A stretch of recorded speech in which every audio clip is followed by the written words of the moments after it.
Topps 2026 Series 1 Easter egg. Found this at Target in the morning. Then went later to a different Target and decided to just get the 3 different style variants. So let's see what the first one has. Bada boom, bada boom. So it says 59, 2 holiday variants. Oh, yeah. So 59 cards in each one, with 2 holiday variants, 1 exclusive card inside. Let's check it out. Start off with the Paul Skeens with the 75 diamond top.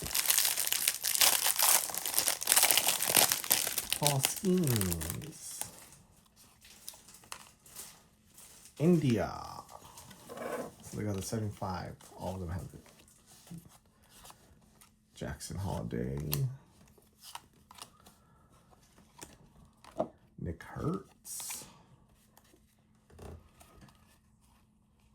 There's just Simpson. Cowser.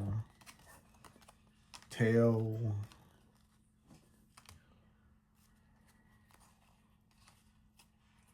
Campbell. So I'm guessing all the front cards of them. Excuse me. Ian Seymour. Let's see what they are. Oh, that's a nice card. Didier Fuentes. And Lawrence Butler with a Chase Burns. Well, let's check the other one.